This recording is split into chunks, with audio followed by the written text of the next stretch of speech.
जय जिनेन्द्र। तज्जयति परं ज्योति समं समस्तैरनन्तपर्यायैः दर्पणतलैव सकला प्रतिफलति पदार्थमालिका यत्र। पंच परमेष्ठी भगवान की जय। अभी वर्णन चल रहा था शराब, मांस, मधु और 5 उदंबर फल जो हिंसा को छोड़ना चाहते हैं, सबसे पहले इनको छोड़ें। उसके बारे में, शराब के बारे में चर्चा पिछली ज्ञानशाला में हो गई। आज अब मांस के बारे में चर्चा प्रारंभ करेंगे। न बिना प्राण विघातान, न बिना प्राणि विघातान मांसस्योत्पत्तिरिष्यते यस्मात्, मांसस्योत्पत्तिरिष्यते यस्मात् मांसं भजतस्तस्मात्, मांसं भजतस्तस्मात् प्रसरत्यनिवारिता हिंसा, प्रसरत्यनिवारिता हिंसा। बोलिए। न विना प्राण विघातान मांसस्योत्पत्तिरिष्यते यस्मात्, मांसं भजतस्तस्मात् प्रसरत्यनिवारिता हिंसा। न बिना सरल है, प्राणी माने प्राणियों के, विघातान माने घात किए बिना, अर्थात प्राणियों के घात अगर न करें तो मांस की उत्पत्ति कैसे होगी? नहीं हो पाएगी। मांस की उत्पत्ति प्राणियों के घात से ही होती है। प्राणियों के घात के बिना मांस की उत्पत्ति नहीं होती। इसलिए मांसस्य उत्पत्ति, मांस की उत्पत्ति इष्यते मानी जाती है यस्मात्, क्योंकि। कैसे अर्थ लगाएंगे? यस्मात् क्योंकि प्राणियों के घात के बिना मांस की उत्पत्ति नहीं मानी जाती है। जब तक प्राणियों का घात नहीं करोगे तब तक मांस की उत्पत्ति नहीं होगी। इसलिए कह रहे हैं यस्मात्, क्योंकि प्राणी विघातान बिना, प्राणियों के विघात माने नाश किए बिना, मारे बिना मांस की उत्पत्ति न इष्यते, नहीं मानी जाती है। इसलिए तस्मात् मांसम भजतः, जो मांस को भजतः माने भोजन अर्थात खाते हैं, तस्मात् इसलिए, प्रसरति माने फैलती है, अनिवार्यता अनिवार्य रूप से वहाँ हिंसा। प्राणियों के घात किए बिना मांस की उत्पत्ति नहीं होती। मांस खाने वालों को मांस कहाँ से मिलेगा? पहले प्राणियों का घात होगा तब तो मांस मिलेगा। इसलिए मांस की प्राप्ति में ही हिंसा है। अभी खाने की बात नहीं कर रहे। मांस बनता कैसे है? प्राणियों का घात करो तब बनता है। इसलिए हिंसा तो है ही है। किन जीवों के घात से मांस बनता है? जीव, संसारी जीव 2 प्रकार के होते हैं। तत्वार सूत्र का सूत्र है संसारिणस त्रसस्थावराः। संसारी जीव 2 प्रकार के होते हैं, त्रस और स्थावर। स्थावर जो 1 इंद्रिय होते हैं और त्रस जो 2, 3, 4 और 5 इंद्रिय होते हैं। स्थावर जीव के 5 भेद हैं, पृथ्वी कायिक, जल कायिक, अग्नि कायिक, वायु कायिक और वनस्पति कायिक। इन 5 प्रकार के स्थावरों के शरीर से मांस नहीं बनता। जैसे जल में जो जीव होते हैं, जल ही उनका शरीर है। परिभाषा आप लोगों ने पढ़ी होगी, जल कायिक जीव किन्हें कहते हैं? जल ही जिनका शरीर है उन्हें जल कायिक जीव कहते हैं। अग्नि ही जिनका शरीर है उन्हें अग्नि कायिक जीव कहते हैं। अब उसका शरीर क्या है जल कायिक जीव का? जल। अन्य शरीर नहीं है, अन्य शरीर नहीं है। उसने तो जल को ही अपना शरीर बना के उस आत्मा ने जन्म ले लिया। तो स्थावर जीव के क्या हड्डी मांस खून नहीं होता? नहीं होता।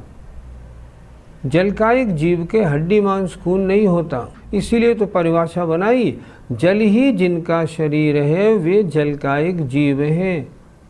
अग्नि ही जिनका शरीर है वे अग्निकायिक जीव हैं। अब जिनका अग्नि ही शरीर है उनके शरीर को घात करके मांस कैसे बनाएंगे? नहीं बनता। तो ये नियम बना, स्थावर जीवों के घात से मांस नहीं बनता, मांस त्रस जीवों के घात से बनता है। अब प्रश्न उठा, 2 इंद्री, 3 इंद्री, 4 इंद्री, 5 इंद्री, त्रस जीव तो 4 प्रकार के, और वो भी 4 गतियों में। अब किनके घात से मांस बनेगा? तो नारकी और देवों के शरीर का ना तो हम घात कर पाते हैं, और जो घात करते भी हैं तो उनमें मांस होता नहीं, इसलिए वो तो बात बनती नहीं। अब आई बात त्रियंच और मनुष्यों की। तो जो कर्म भूमि के मनुष्य और त्रियंच हैं इनके शरीर से मांस बनता है। तो क्या त्रियंचों में 2, 3, 4, 5 इंद्री सबके शरीरों के घात से बनता है? बनता है। 2 इंद्री में लट है। अगर लट किसी सफ़ेद कपड़े के ऊपर चले और आपका पैर पड़ जाए तो उसका खून उसमें दिखता है। इसका मतलब 2 इंद्री, 3 इंद्री, 4 इंद्री और 5 इंद्री जो त्रस हैं उनके शरीर के घात से मांस प्राप्त होता है, अन्यथा नहीं, 1 इंद्री से नहीं होता। इसलिए जब तक उनका घात नहीं किया जाएगा मांस मिलेगा कहाँ से? जब घात करके मांस बनता है तो मांस में जीव हिंसा होना स्वाभाविक है ही। गुरुजी, मांस खाने में भी जीव हिंसा और सब्जी खाने में भी जीव हिंसा, क्या दोनों बराबर हैं? दोनों में बहुत अंतर है। हमने अभी समझाया था, जो आप कह रहे हैं सब्जी, वो सब्जी वनस्पति का एक इंद्रिय जीव है। उसमें जीव होते हैं कि नहीं? जीव होते हैं। आलू में कितने जीव हैं? अनंतानंत हैं। तो उन अनंतानंत जीवों को खाया तो क्या उनका मांस नहीं खाया? हमने अभी क्या समझाया था, वनस्पति कायिक जीवों के शरीर में मांस नहीं होता, इसलिए मांस खाने का दोष नहीं लगेगा। मांस भक्षण करेंगे तो मांस खाने का दोष लगेगा। अगर आप पानी पिएंगे या सब्जी खाएंगे तो वनस्पति कायिक का दोष लगेगा, मांस खाने का नहीं लगेगा। उसमें जीव हिंसा हुई, जीव हिंसा हुई, पर दोनों में बहुत अंतर। उसमें जीव हिंसा हुई स्थावर जीवों की, इसमें जीव हिंसा हुई तरस और स्थावर दोनों की। ये महान हिंसा है, वो साधारण हिंसा है। उसमें और इसमें जमीन आसमान का अंतर है। इसलिए वनस्पति खाना अलग बात और मांस खाना बहुत अलग बात। पंडित जी, क्या देव और नारकियों के शरीर में खून मांस आदि नहीं होते? इन दोनों का शरीर वैक्रियक शरीर है। वैक्रियक माने छोटा बड़ा कैसा भी बना लो, ऐसा शरीर होता है। अब प्रश्न है, इनके शरीर में खून मांस है या नहीं? उत्तर ये है, देवताओं के शरीर में धातु नहीं होती, हड्डी खून मांस कुछ नहीं होता देवताओं के शरीर में। लेकिन नारकियों के शरीर में आचार्यों ने लिखा सड़े हुए खून मांस जैसे वस्तु से भरा हुआ उनका शरीर होता है। उनके धातु कैसी होती हैं? सड़े हुए मांस, सड़ा हुआ खून, ऐसे सड़े हुए मवाद भरे हुए जैसा उनका शरीर होता है। इसलिए ये परिभाषा नहीं बनाना कि वैकृत शरीर में धातु नहीं होती। वैकृत शरीर में धातु होती हैं, पर देवों के शरीर में धातु नहीं होती, नारकियों के शरीर में सड़ी धातु होती है। तो क्या नारकियों के शरीर से मांस बनता है? नहीं, मांस बनने का प्रश्न नहीं उठता।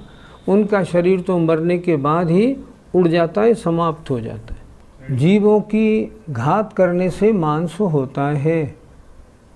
तो प्रश्न खड़ा हुआ, यदि कोई मरा हुआ जीव मिल जाए और उसका मांस भक्षण करे तब तो हिंसा नहीं हुई? उसके बारे में अगला श्लोक देखने योग्य है। यद्यपि किल भवति मांसम, यद्यपि किल भवति मांसम, स्वयमेव मृतस्य महिषवृषभादेः, स्वयमेव मृतस्य महिषवृषभादेः, तत्रापि भवति हिंसा, तत्रापि भवति हिंसा, तदाश्रित निगोत निर्मथनात्। तदाश्रित निगोत निर्मथनात्। बोलिए, यद्यपि किल भवति मांसम, स्वयमेव मृतस्य महिषवृषभादेः, तत्रापि भवति हिंसा, तदाश्रित निगोत निर्मथनात्। जीवों को मारने से मांस की उत्पत्ति होती है, लेकिन अगर कोई जीव अपने आप मर गया तो उससे भी तो मांस बनता है, फिर उसमें हिंसा कहाँ लगी? देखें एक एक शब्द का अर्थ जरा। यद्यपि, यद्यपि, किल, यह सच है कि भवति होता है मांस। यद्यपि यह सच है कि मांस होता है, स्वयमेव अपने आप ही, मृतस्य मरे हुए, महिष माने भैंस और बैल आदिकों का। भैंस है, बैल है, जंगल में है, भूखी प्यासी मर गई अपने आप, किसी जीव ने काट खाया, गिर पड़ी, मरण को प्राप्त हो गई, एक्सीडेंट हो गया, ट्रेन के नीचे कट गई, मर के मरण हो गया। तो उस मरे के शरीर में भी तो मांस हुआ, हमने मारा तो नहीं उसको। फिर देखें, यद्यपि यह सच है कि मांसम भवति, मांस होता है, स्वयमेव मृतस्य अपने आप मरे हुए, महिष माने भैंस और बैलों का भी, ये सच है, ऐसा भी होता है। तत्रापि वहाँ भी हिंसा भवति, हिंसा होती है। कैसे? तदाश्रित, उस मांस में पाए जाने वाले निगोत माने निगोदिया जीवों के निर्मथनात्, मारे जाने से। जब भी मांस को काम में लोगे, मांस को पकाएंगे, कुछ भी करेंगे, तो मांस में तो अनंत जीव राशि वैसे ही पाई जाती है। अगर अपने आप मरा हुआ जीव है, उसका मांस भी अगर खाया गया तो भी तो उन जीवों की हिंसा हुई कि नहीं हुई? हुई। तो मांस तो हमेशा हिंसा का नाश कर, हिंसा का कारण ही है। पंडित जी, क्या अपने आप मरे हुए जीवों का मांस भी बाजार में मिलता है? बौद्ध धर्म की एक विचित्रता है। बौद्ध धर्म कहता है किसी प्राणी को मारो नहीं, यदि वो प्राणी अपने आप मर जाए तब उसका मांस खाने में आपत्ति नहीं है। जीव हिंसा मत करो, जीव को मार के मांस नहीं खाना। अपने आप मर गया, अब उसका मांस खा सकते हो, उसमें दोष नहीं है। और आश्चर्य की बात आप लोगों ने सुनी ना सुनी हो, इधर लंका वगैरह में जो मीट की दुकानें हैं उनके ऊपर लेबल लगा रहता है, ये अहिंसक मांस भंडार है। क्या लिखा रहता है? ये अहिंसक मांस भंडार है। अर्थात यहाँ जो मांस बिक्री किया जाता है वो मार के नहीं किया गया, अपने आप जो मरे हैं उनका मांस बेचा जाता है। प्रश्न, अपने आप जो मरे हैं उनका मांस कैसे मिलता है? तो बौद्ध लोगों में एक अलग पद्धति है, उन्होंने इसका तरीका अलग बनाया है। उन्होंने तरीका ये बनाया है, एक कमरे में मान लो 10 हिरन बंद कर दो और भूखे प्यासे रखो, वो 2, 4, 10, 15 दिन में मर जाएंगे, जो मरता जाए उसका मांस खाते जाओ। ये उनका तरीका है। तो इस तरह भी मांस बनता है, लेकिन ये मांस भी उस मांस के अधीन, उस मांस में पाए जाने वाले भी तो अनंतानंत निगोदिया और त्रसजीव भी तो हैं। फिर जब मांस को खाएंगे उन सब की हिंसा होगी कि नहीं होगी? होगी। जीव हिंसा तो वहाँ भी हुई। आपने दाल रोटी खाई, एक भी जीव नहीं है उसमें, और मांस भक्षण किया, अनंतानंत जीव राशि खाई, तो उसमें हिंसा हुई कि नहीं? आपने उत्पन्न होने में हिंसा नहीं की, लेकिन अगर आपने कमरे में बंद करके मारा तो हिंसा तो वहाँ भी आपने की। लेकिन जब उनका मांस भक्षण किया, अनंतानंत जीवों का घात तो वहाँ भी हुआ। इसलिए मांस भक्षण में हिंसा होने का नियम है। पंडित जी, वनस्पति में रहने वाले जीव उबालने पर समाप्त हो जाते हैं, क्या मांस में भी ऐसा होता है? मांस में ऐसा नहीं होता। वनस्पति सचित्त होती है। जैसे अमरूद या एप्पल, आपने एप्पल लिया, उसमें असंख्यात जीव राशि है। अब उसकी सब्जी आपने बनाई, सब्जी बनाई, सारी जीव राशि समाप्त हो गई। अगर आपको सब्जी नहीं बनानी और मान लो एप्पल ही देना है किसी व्रती को, तो कैसे अचित्त करेंगे? उस सेब को हम गर्म पानी में रख देंगे 10 मिनट तक, अंदर तक वो सेब गर्म हो जाएगा। तो गर्म होने से क्या होगा? उसकी सारी जीव राशि, जिसका वो वनस्पति ही शरीर था, उसको छोड़ के चली जाएगी, मतलब मरण को प्राप्त हो जाएगी। वो मरण को प्राप्त हो गई, और अब जो सेब जो बचा उसमें कोई जीव नहीं है। सेब की आपने सब्जी बना ली, अब सब्जी के 2 पीस आपने चम्मच में लिए, इन सेब के इन 2 पीसों में कितने जीव हैं? एक भी जीव नहीं। पानी में उबलने के बाद ये प्रासुक हो गई। तो प्रश्न है आपका, क्या ऐसा मांस को अगर हम पानी में उबाल लें तो क्या वो भी जीव रहित हो जाएगा? नहीं, ऐसा नहीं होता। मांस तो जीवों का ही भंडार है। आप उसे कच्चा पक्का कैसा ही यूज़ करो, उसे कितना ही उबालो, कितना ही गर्म करो, लेकिन उसके जीव कभी मरण को प्राप्त नहीं होते। वो तो मरते रहते हैं, पैदा होते रहते हैं, मरते रहते हैं, पैदा होते रहते हैं। सब्जी अलग चीज़ है और मांस अलग चीज़ है। सब्जी में ऐसा होता है, मांस में उबालने पे सारे जीव समाप्त हो जाएं, ऐसे नहीं होता। उनकी तो उत्पत्ति निरंतर होती ही रहती है। पंडित जी, आलू खाने में भी अनंत जीवों की हिंसा हुई और मांस खाने में भी अनंत जीवों की हिंसा हुई, तो फिर इनमें अंतर क्या पड़ा? दोनों में जीवों की हिंसा अनंत है, पर जिन जीवों की हिंसा हुई उनमें दोनों में बहुत अंतर है।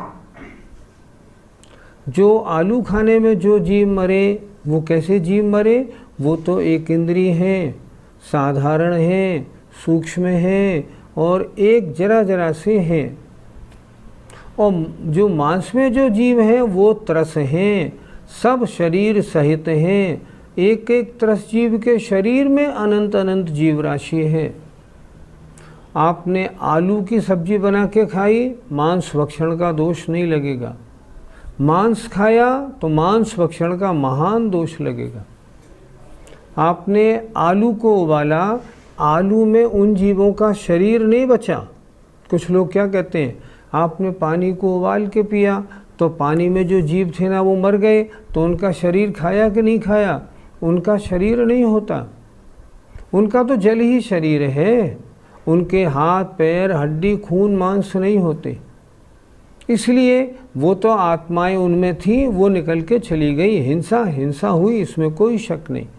लेकिन मांस में तो महान त्रस्त जीवों की हिंसा निरंतर पैदा होने वाले और एक एक त्रस्त में अनंतानंत निगोदिया निवास करते हैं, उन सब की हिंसा होती है। एक बात और बड़ी विशेष, जितनी इंद्री बढ़ती जाती है उतना दोष ज़्यादा होता जाता है। जैसे आप लौकिक देखो, किसी ने एक पत्ता तोड़ा, पत्ते तोड़ने वाले में जीव हिंसा हुई, वनस्पति का एक हुई, लेकिन लोग बुरा नहीं मानते। आपसे चींटी मर जाए, मक्खी मर जाए, लोग बुरा नहीं मानते। अच्छा और आगे आओ, अब पंचेंद्रीय जीव, अगर आपने कोई तोता चिड़िया मार दी, लोग बुरा मानेंगे। अगर आपने बिल्ली कुत्ता मारा तो और बुरा मारेंगे। अगर आपने भैंस गाय मारी तो और बुरा मानेंगे। हाथी मारा तो और भी बुरा माना जाएगा। जितना बड़ा जीव उतनी ज़्यादा हिंसा। इसलिए आलू खाने में मात्र एक इंद्रिय जीवों की हिंसा है। हिंसा तो हिंसा है और अनंत जीवों की हिंसा है, पाप तो लगेगा, लेकिन मांस खाने में तो उससे अनंत गुना पाप लगता है, क्योंकि उसमें अनंत जीव राशि भरी पड़ी है और प्रति समय उसमें जीवन मरण होता रहता है। इसलिए दोनों में समानता कभी नहीं हो सकती। मैंने पहले भी कहा था, स्थावर जीव हैं वे जहाँ पे हैं वहाँ उनकी बॉडी मरने के बाद नहीं रहती, इसलिए वहाँ मांस खून आदि रहने का सवाल नहीं उठता। ये प्रश्न कभी नहीं करे ना कि पानी को उबाल दिया तो पानी के सारे जीव तो उसमें हैं। आप मुनि महाराज को पानी उबाल के देते और पानी के जीव जो थे सारे के सारे उसी में तो मर गए। फिर उनसे क्या हुआ? नहीं, मरते नहीं, उनकी बॉडी उसमें नहीं रहती। गर्म करने से वे सारी जलकायिक जीवों की आत्माएं उसे छोड़ के चली जाती हैं। मरण तो हुआ, लेकिन वो मरण अवश्यंभावी है, उससे बचना संभव नहीं, इसलिए वो छोटा है। मांस खाने में दोष बहुत माना गया है। जय जिनेंद्र।